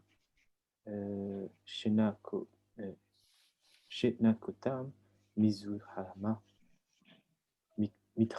Mitrilat, Hatefila, Demiyoshev, Ad Gemar, Alenu, Yeshabeach, ועל ידי מטפחת לן כתוב בספר כתר מלכות כתיבת יד שאומר 3 פסוקים מי אל כמוך וכולי, וגו שהם י"ג מחילן דרחמי ימני את חי ג' הנזכרות באצבעות הימין כדרך שעושים באמירת 11 סמני הקטורת עד כאן ויפה כתב חדה כי המניין יורה על חשיבות ומעלה של אותו דבר וכיוון דהם דבר שבמניין ודאי טוב למנותם באצבעות לפרסם מניינם ועוד יועיל זה לעורר הכוונה בלב, וכן אני נוהג. En français, Même les Zmirot, le Ari Akadosh, pour se montrer humble, ne les disait pas à voix haute, et ce n'est qu'en l'honneur de Shabbat, ce jour-là, qui se permettait d'élever en toute mentionné dans la tefila avec leur ta'amim. Il avait appris Attends, on explique ça. Oui. C'est pas ce qui est écrit. Il est écrit que même les Zmirot, d'accord, on inclut même les corbanotes. On ne les fait pas à haute voix dans la semaine. Pas commencer non, doucement. Quand vous priez, la plupart du temps même ça murmure, ça murmure si on n'entend pas le son. Même les Zmirot, quand tu commences le Baruch Shama, quand tu Ashrei, tout ça, on fait la voix basse. Il n'y a que le Shabbat, que le Rakadosh, il haussait le ton, mais de manière douce, en respectant le ta'amim. Mais il ne dit pas que c'était pour l'humilité. Il n'y a pas marqué Beranava. Il y a marqué Aya Kede Leharot Achana. Achana, c'est pas Anava. Achana, c'est ce que tu as conscience de là où tu te trouves, tu as conscience devant qui tu te trouves, qui tu es pour hausser le ton. C'est ça, Achana. C'est-à-dire que c'est comme quelqu'un, ton père dit, viens ici. Jacques, le viens ici, t'as compris que c'est chaud. Tu vas commencer à dire comme ça. Papa, non, je dis non, tu vois, papa, en fait, tu baisses le ton. Parce que tu te trouves. Donc là, c'était mal travaillé. Ce n'est pas à cause de la nava, c'est à cause de la crainte, de la ira du makom. Vas-y, continue. Alors, il avait appris au Rabbi Hamital. Alors, j'ai bougé. Ah, voilà. Il avait appris au Rav Chaim Vital à ne pas mettre le doigt dans l'oreille pour les nettoyer. Puis le début de la prière, depuis le début de la prière jusqu'après allez-nous. Mais on peut le faire après avec un mouchoir. Pourquoi il fait ça? Il dit, première chose, quand vous priez, ne faites pas ça. Mettez dans l'oreille, vous secouez. Mais non, parce qu'il explique en hébreu, il y a de l'impureté dans les oreilles. Et on a vu, pour ceux qui étaient appelés avec nous, qu'à la fin des doigts, surtout au niveau des ongles, il y a quelque chose de très, très kadosh qui est là-bas. Donc, tu ne peux pas mettre le doigt dans ton oreille pendant que tu pries. Fais depuis le début de la prière, qui est à Kedat Tistrak, jusqu'à la fin, Alléluia Shabbat. Mais par contre, tu peux prendre un mouchoir et essuyer. Il ne dit pas le sol ici, mais sachez que c'est très, très important. Gardez les mains propres et aussi même une tenue décente. C'est-à-dire que n'ayez pas une tenue qui ne soit pas selon la tsniout. Et il y a une sniout qu'on verra après que ça veut dire. Et fait parce que tu ne peux pas te tenir comme ça. J'ai par exemple une bêtise, tu as, on va dire, un pantalon qui est sale, qui sent, qui est troué. Comment tu peux venir prier comme ça? Et à votre niveau, même les manches courtes, attention, pas permis. Parce que quelqu'un qui a un manche courte, on va dire quoi quand il va dire je vais monter la Torah? On va dire mets un talit, couvre jusqu'ici. Donc, toutes ces choses-là, elles sont hyper importantes pour réussir à avoir ce qu'on appelle la shrina qui reste sur vous. Après, continue, oui. Le Keter Malchut nous enseigne que lorsqu'on lit les 3 versets Mikel Kamocha, qui sont en parallèle avec les 13 attributs de miséricorde, il est bon de compter ceci avec les doigts de la main droite, comme on le fait pour les 11 éléments qui composent la Ketoret. Compter quelque chose prouve son importance et montre qu'on y tient. Cela aide aussi à comprendre le sens des mots et c'est ce que je fais. Miel Kamocha, c'est dans les korbanot. C'est juste après le petit kratchma que vous faites. Et vous allez dire Miel Kamocha, Nosha, Avon, Vovela, Pesha, vous pouvez compter. C'est comme si Hachem, vous faites El, Rachom, Bechano, Nerer, Rapaï. Tout ça, ça permet en fait de montrer l'attachement qu'on a au niveau des mitzvot et ça montre l'attachement et l'importance qu'elles ont à notre Dieu. Shalom Rabbi Carlos. Ouais. Du coup, il va me remplacer. Super.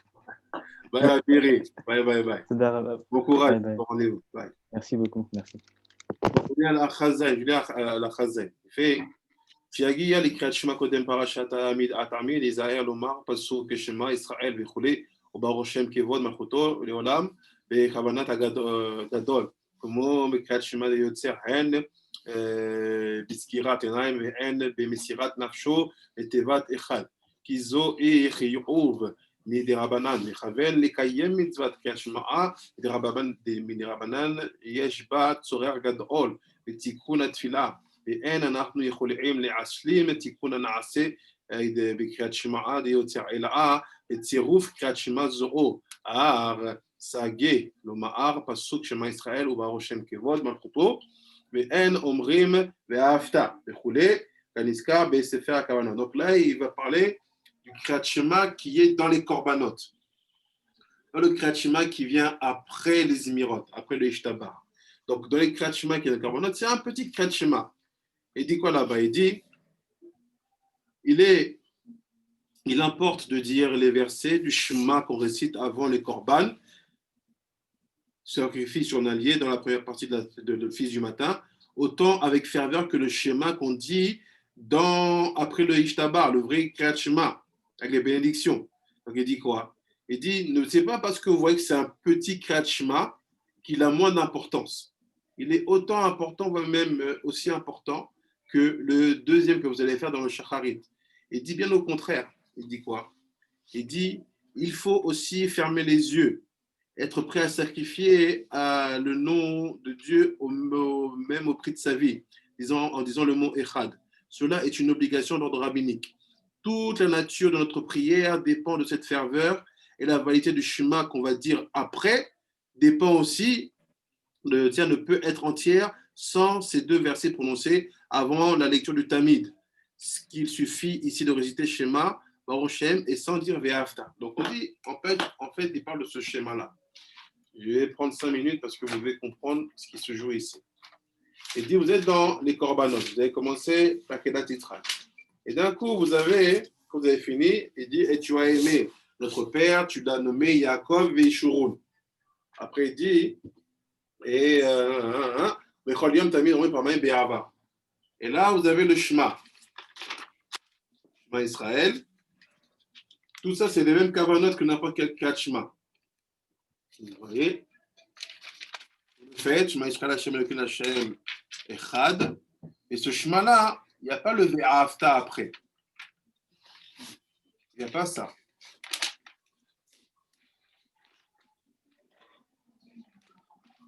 dites Baruch Shem, Kevod, il est là. Après, direct, vous commencez par Ata'u Echad Kodem Shebara Ta'olam. Tu es celui qui a construit le monde. Il dit, si ce Kriyat Shema, vous le ratez, vous ne pouvez pas vraiment atteindre le niveau du Kriyat Shema qu'il faut dans le vrai Kriyat Shema que vous allez faire après, avant l'Amida. Et donc, la concentration de ce Kriyat Shema, elle est essentielle. Pour deux manières. La première, fermez les yeux quand vous faites. Shema. Vous faites, fermez les yeux. La deuxième dit, c'est dans le Messirut Nefesh. Donc, le Messirut Nefesh, c'est quoi? Il dit Shema Israël, Hashem Elokeinu, Hashem Echad. Donc, je dis le mot Echad. Maintenant, comment nous, on fait le Messirut Nefesh? Le Echad, quand je fais Echad, vous ne dites pas Echad. Vous dites Echad. Vous gardez le Dalet, là, vous dites longtemps Echad. Quoi vous pensez? À quoi vous devez penser quand vous dites Echad? Là, c'est le moment où vous devez faire Messirut Nefesh. Messirut Nefesh, ce n'est pas un sentiment, messieurs. Ce qu'on essaie de nous faire croire, non. Chaque chose qui est sentimentale, qui est émotionnelle, se construit dans la Torah. Comment je prends mon Messirut Nefesh? C'est quand je prends sur moi Arba Mitot Beddin. Je dois prendre sur moi les 4 morts. C'est quoi le 4 morts? C'est ce qu'il a. Ce qu'il a, c'est lapidation.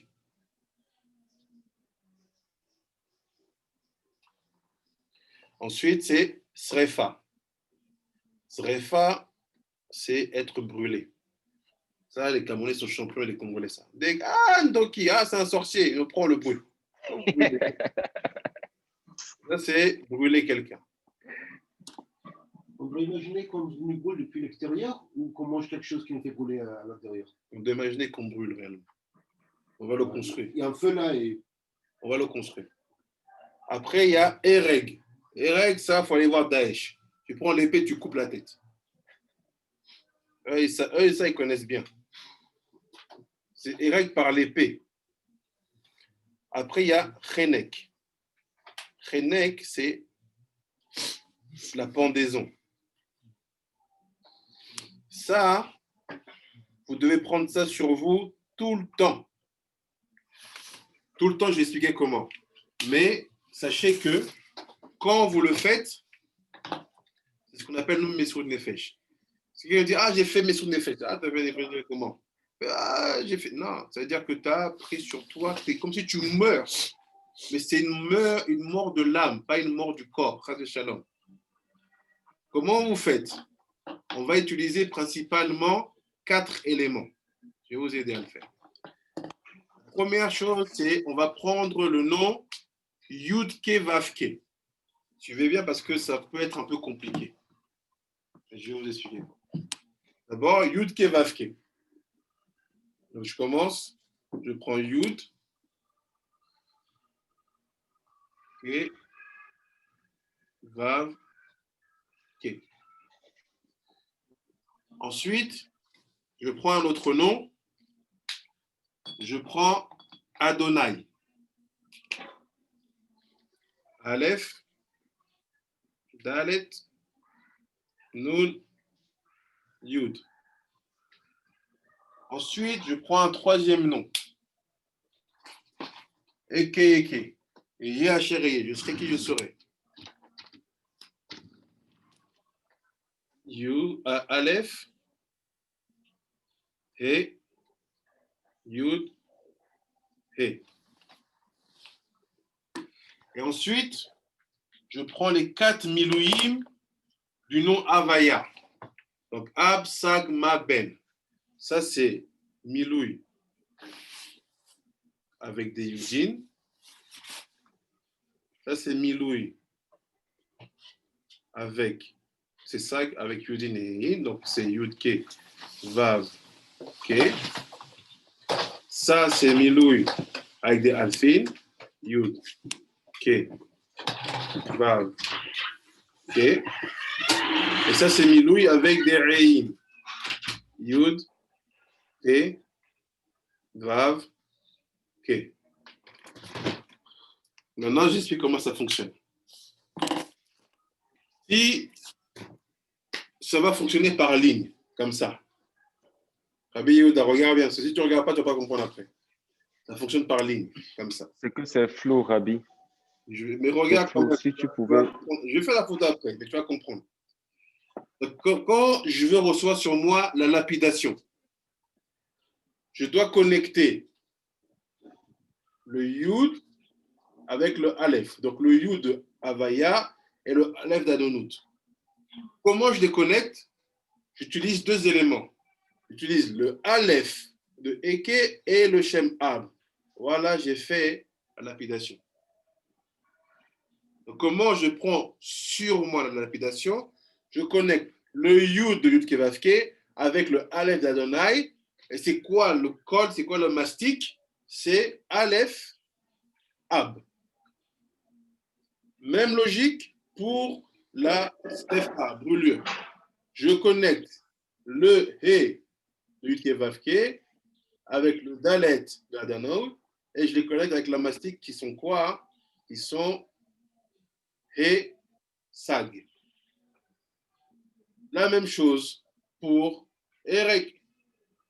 Je connecte le Yud et le Nun en utilisant la mastic qui sont Ma et Yud.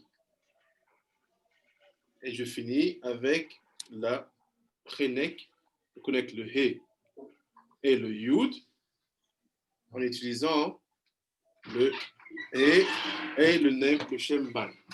Ça, c'est comment on fait pour prendre sur notre âme les Arba Mitot Beddin. Il faut que vous le sachiez tout le temps. Pourquoi? Parce que quand, par exemple, vous faites une bracha, on sait qu'il nous est interdit de faire une bracha, une mitzvah, en étant dans un état d'impureté. Alors, comment on est sûr qu'on n'est pas impur? En étant, entre guillemets, né de nouveau.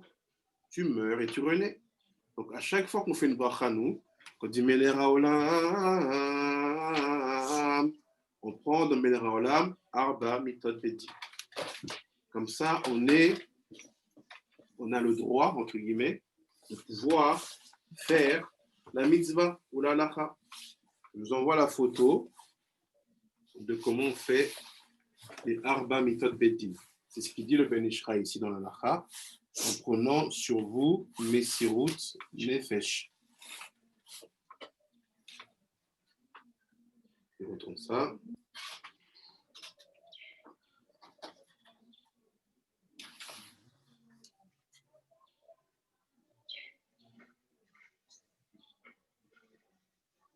Vous avez reçu? Oui, Rabbi, nous avons reçu. Voilà. Donc ça, c'est comme ça. À la base, le Ben Israël, il vous l'enseigne sur le mot Echad. Donc quand vous dites Shema Israël, Hashem Elohim Hashem Echad, dans Echad là-bas, vous prenez Arba Mitot Beddin. Vous les prenez. Vous les prenez. Maintenant, comment ça fonctionne? C'est parce que vous voyez ces lettres-là, vous savez comment ça fonctionne. Je connecte. Ça, en fait, c'est quoi? Cette rangée-là, Yud Kevavke, c'est Za. Cette rangée-là, Adonai, c'est Nugva. Cette rangée-là, Eke, c'est Ima. Et la rangée de milieu, c'est Abba. Donc, c'est comme ça qu'on connecte. C'est ça que dans la photo, vous voyez ce qu'il a. Et vous êtes, il dit, Yekabel Alav ce qu'il a, reçoit sur toi ce qu'il a, par les otiyot Yud Aleph, ou les Echadam, et réunis-les à l'Yédé, grâce à Aleph et à l'Yédé, Ab. Ça, c'est pour ceux qui étudient le Sod, Kita Aleph. C'est Aleph B. Il faut connaître. C'est la seule chose qui remplit votre âme, elle se trouve au moment de la mitzvah, pas dans un interdit, mais bien dans une permission de faire, parce que vous n'avez aucune impureté sur vous. Donc souvent, si même vous êtes dans la rue, vous marchez, vous vous sentez en danger, quelqu'un vous suit, je ne sais pas, peu importe, de toute façon, vous sentez que c'est dur sur moi, prenez sur vous les 4 mois. Ça enlève toute forme de kitrouk. Je continue. והנה, בשידורים כתוב קודם קריאת שמע זו, או אשרינו שאנחנו משכימים, מעריבים בבית הכנסיות ובבתי מדרשות ומייחדי שמך בכל יום, ואין זו נוסר אמיתית, ומכריזה כמשקר. ברוב אין משכימים ומעריבים בבית הכנסיות ובבתי מדרשות, אך נוסחה העיקרית הוא להוסיף אות כף, בתיבת שאנחנו, כלומר, כשאנחנו משכילים ומחריבים בלי ענה עבדך נראה, ועדיף תפעה לבלתי, נאמר, משכימים ומחריבים בבית הכנסיות ובבתי מדרשות. לקמעי לשמעיה גליה, ומעה הכרח יש לנו בדברים אלו, אלא יומעה אשרינו שאנחנו מייחדים שמך בכל יום וכולי. וכולי, כי כן נראה לי בבוחד ביפרח. Donc, qu'est-ce qu'il dit ici? Là, je mets la connexion. Il dit, il y a marqué aussi, nous sommes heureux de nous trouver, juste avant de faire le Kriyat Shema qui est dans les Korbanot. Il y a marqué, nous sommes heureux de nous trouver de bonne heure le matin et le soir également dans les maisons de prière et d'études pour sanctifier ton nom. Et Israël dit, cette phrase qu'on peut, attendez que je retrouve une photo, et cette phrase qu'on peut lire dans les livres de prière n'est pas toujours conforme à la vérité, parce que des fois, le matin, tu n'es pas avec les 7, le soir, tu n'es pas avec les 7, on est en train d'étudier, et peut même sembler mensongère, car la plupart d'entre nous ne se rendent pas toujours tôt le matin et tard le soir dans les synagogues.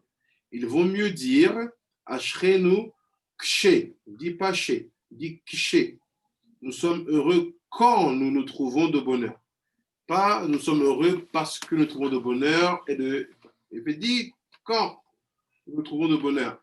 Quant à moi, qui ne suis qu'un homme serviteur, il me semble qu'il vaut mieux supprimer complètement ces mots, car là-haut, on sait bien où nous en sommes et dire simplement nous sommes heureux de pouvoir sanctifier. Chacun choisira ce que bon lui semble. Donc, prenez vos sidours.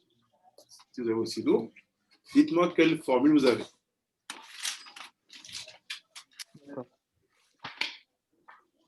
Mon sido, il est loin. Oui.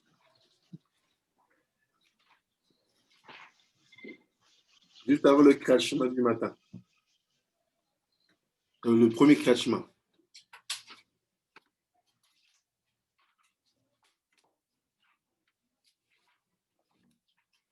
Je vous envoie la photo du mien. Donc, c'est bien le sidour des Kavanot. Hein.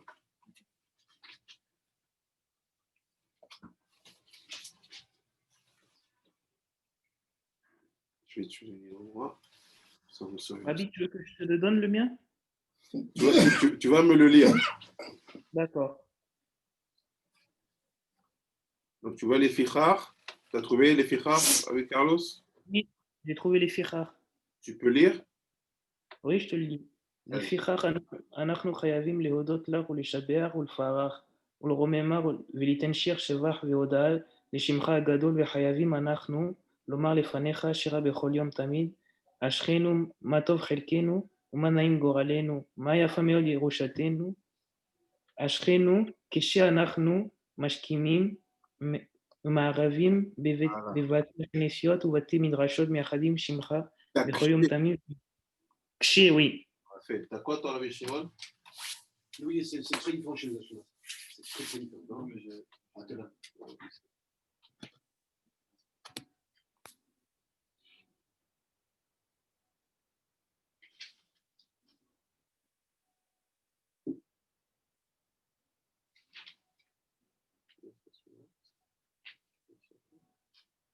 Tu vois, il est après. Après, tu vas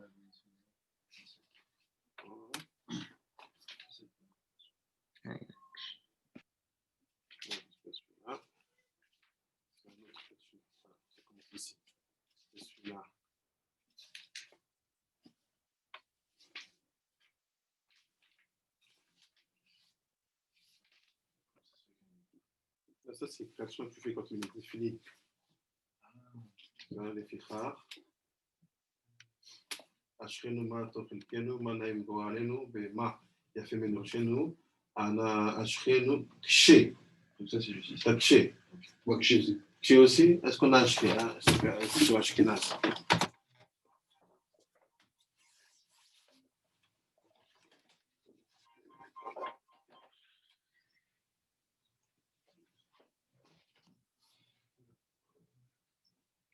Bon, Rabbi, qu'est-ce que nous sommes Ashkenaz? C'est donc Ashkenaz?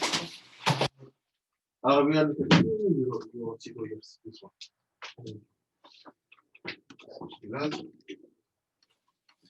Ashkenaz.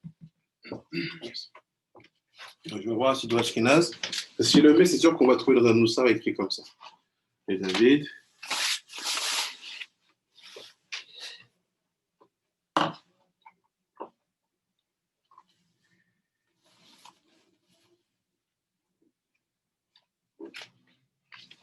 Ok, je suis. ואנחנו חייבים להודות לך, לשבר ולפארך, ולהפך לקדש ולתת שבח והודיה לשמך. אשכנו, מה תוכיחנו, מה נעים גואלנו, אף אם ראשנו, אשכנו ש... Donc je vous envoie la photo. C'est un Sidour Ashkenaz, celui-là, Rabbi? Oui.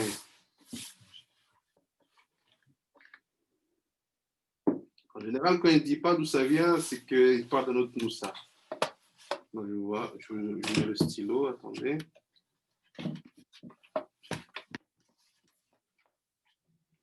Je vais mettre un petit signe.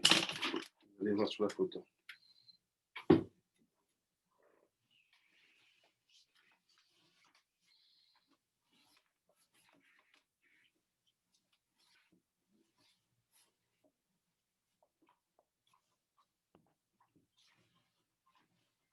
Ouais. Vous voyez là où j'ai fait un petit marque bleu sur le shin. Oui. Voilà. Ouais. Ashrenouché. Donc il dit bon, si le Ben Israël soulève, c'est qu'il y a une marque loquette ici, qui est profonde. On est personne, nous, pour juger lui-même, il dit moi je suis.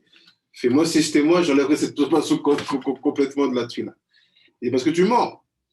Très tôt le matin, tu es où tu dors. Très tard le soir, tu es où tu dors. Tu n'es pas avec les 7. Il dit, ça veut dire chez, pas chez. Donc, c'est des petits repères comme ça pour que vous voyez quel nous ça vous êtes.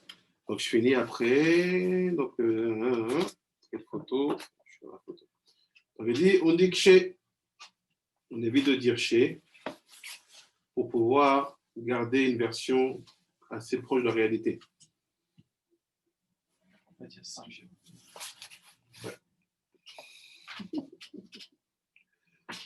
Donc, il dit, j'ai fini le 7. Avec Carlos, tu veux dire le 8? Ouais, Chet. D'accord. Après, on a fini. פרשת התלמיד והקטורת יאמר בכוונה גדולה דרבו מספר מעליותיה והקריאה במקום הקרבה וימנה באצבעותיו השמנים של הצורי והציפורן וכתבתי בספרי הקדוש מקבצל בסייעתא דשמיא דמניין מורה על השיבות ומעלה דהלכי קיימה לן כל דבר שמניין אפילו באלף לה בטל ועוד בזה תתעורר הכוונה יותר ועוד עיקר טעמה במניין הצבאות דאף על גם דקריאתנו היא העולה במקום הכתרה עם כל זה לרוב יקר תפארת המצווה הזאת נצרף עם שיח שפתותינו איזה תנועה של מעשה ולכן נמנה בהצבעות כדי לעשות קצת פעולה בידינו בדבר זה ואז יצטרפו הדיבור והמעשה כאילו הכתרנו ממש ולכן נראה לי די טוב למנות באצבעות הימין דווקא, ודלא כמו שכתבו דמיני בשתיהן כדי לזכות שתי ידות כאחד חדה, למעשה הימין סגולת יותר בכל מקום, ועוד כי הכהן המקטיר בבית המקדש היה מקטיר בימין, ועוד כתבתי שם טעם למנות באצבעות, כי 11 סמנים הם ברורים של 7 מלאכים שהם 7 ספירות חסד,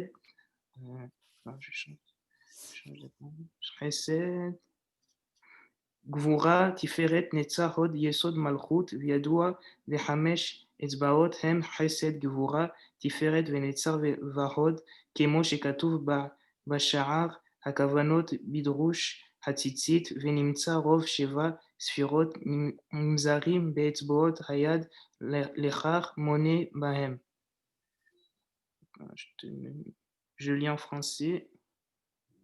Il est nécessaire de réciter le passage. Encore un parti. Ah, il y a encore une partie? Ouais, OBCFR.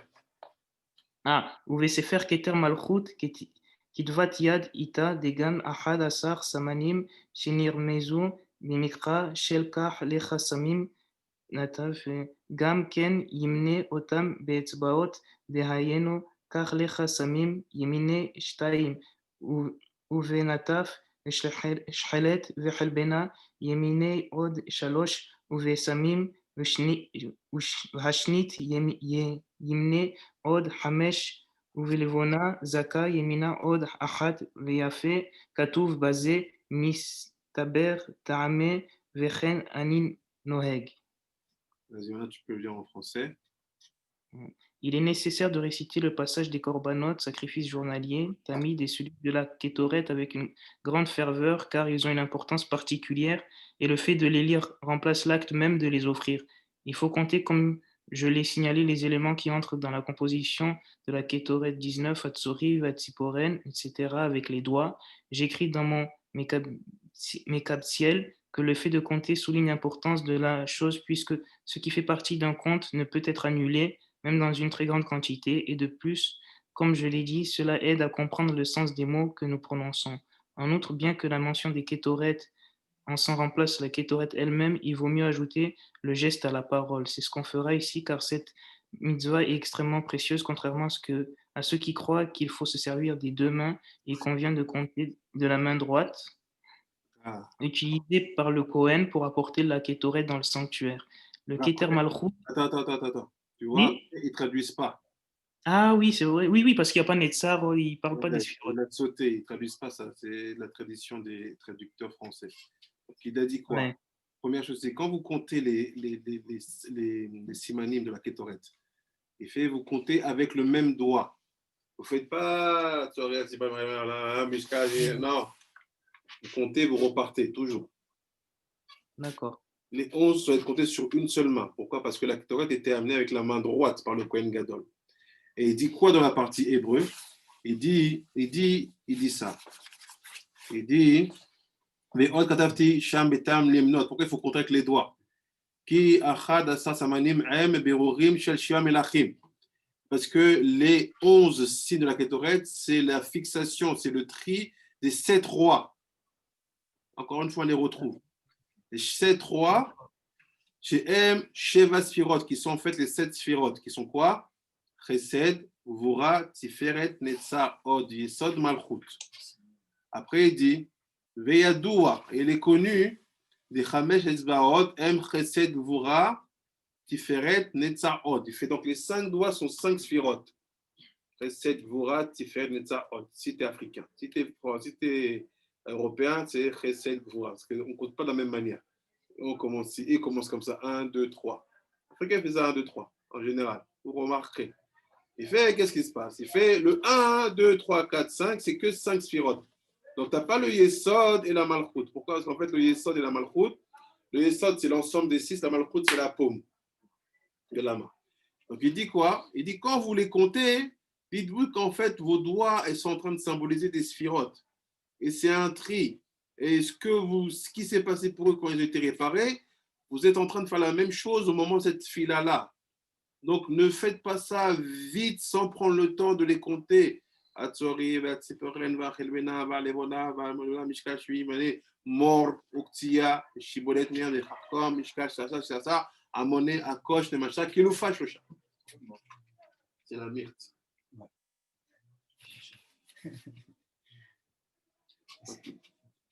Donc, regardez bien, et c'est important. Finir Rabbi Carlos. Voilà.